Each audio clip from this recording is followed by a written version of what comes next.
Ring the bells! Ring the bells! We got HO Ginyu CCA! Because his details are still being posted though. Let's go ahead and look at Rakumen Goldo though. Also, because I'm really curious on how they made it where he's gonna hopefully be defensive. But finally they did the sub ECAs. It only took them like how many years? But to be fair, Ginyu literally needs to have Ginyu Force members unless they change that. So please, for the love of God, tell me that they made it where he's actually good. 30% damage reduction, great chance of guarding all attacks, seal enemy attacks, 100% defense when guard is activated, launches an additional attack that is a 50% chance of becoming a super attack, 50% attack in events when doing a super attack basically. For every attack received, you get 20% defense up to 100%. Guard all attacks, you get 30% damage reduction before attacking, and you stun the attacked enemy when there is a Ginyu in the same turn. You also greatly raise your attack and defense by 50% and greatly lower the enemy's attack and defense by 50% on super attack. We couldn't go to look at it. The 60% damage reduction and guard is like, look at Janemba for example. He is one of the best defensive units in the game, and he has exactly that. So Rakumen Goldo are just going to be like that, but for slot 1, and building up attack and defense, getting more defense with the guard activated, getting an additional attack that gives you even more defense over here. Like, they look really, really good for sure. Jason Burr, I'm a little bit worried on, but let's go ahead and see. Additional attack is 50% chance to become a super attack, 200% attack defense, 70% chance to dodge. Space traveling warriors or special post category allies also get 3 key and 40% attack and defense. 50% attack and defense up to 200% with each super attack. No, each attack performs. That's really good. When receiving a super attack, you also get an increase of 10% dodge temporarily. If there is an ally whose name is Ginyu attacking in the same turn, you also get an additional 10% dodge before receiving an attack in the turn. And then all allies get 30% attack and defense for 2 turns. That's... dude... that's crazy. 90% dodge chance on supers before getting hit. Oh my god.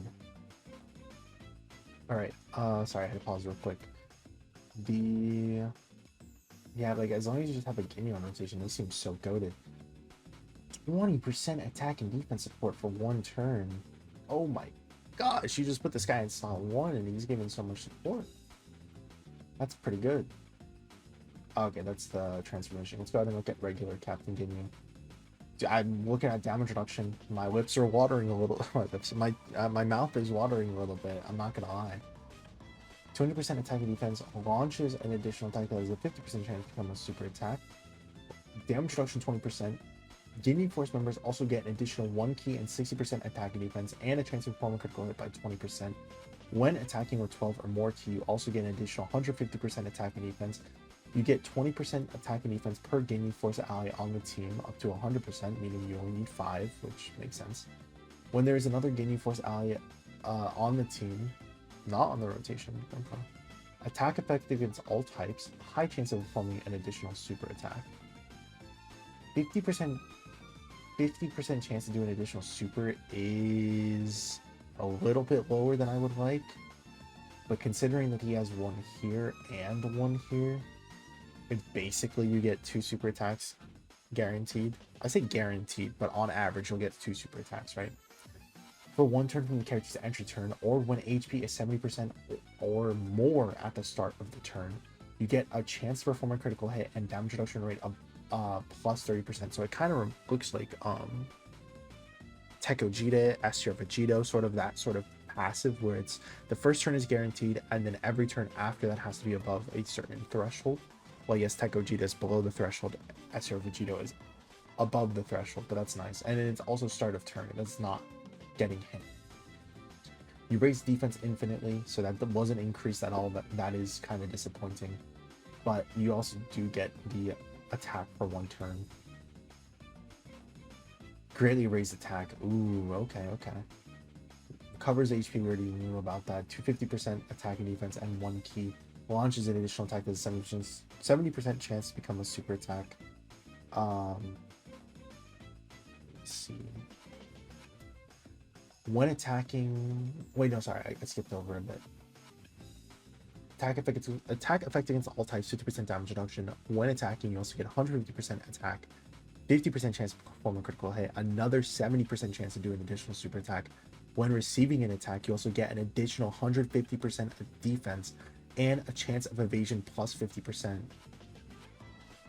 And if there is an ally whose name includes Jace on the team, you foresee enemies super attack. I swear to God that before that, I'm almost positive that used to be Jace needed to be on the rotation. I'm almost positive. That's so good though. Just be able to foresee super attacks. Greatly raising attack infinitely. Okay. He's not number one. I can go ahead and tell you that. He is not the number one easy ATUR. Is he better than Kellen Khalifa? No. Unfortunately, he is not. To me. From first glance, this does not look like it. Because if we just do like a direct comparison,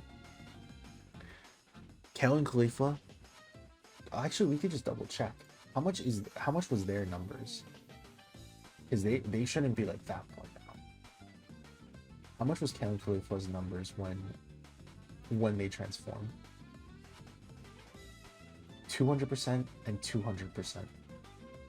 And so we'll say 400, but that's not how it actually is.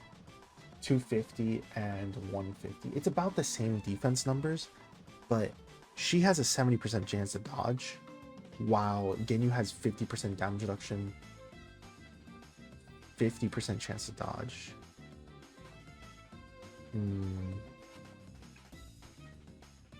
What was his transformation condition? Can be activated when 70% or less starting from the 4th turn.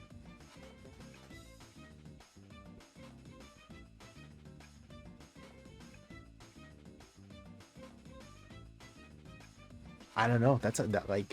Dude, I hate to say that we got to see him in game, but we kind of do.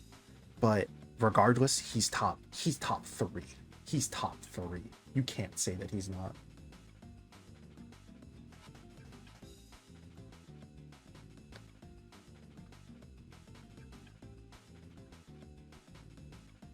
Yeah, like he's not. I don't know if I would say that he's as good as Kellen Khalifa, because Kellen Khalifa, they just get a lot of the additional super attacks just guaranteed.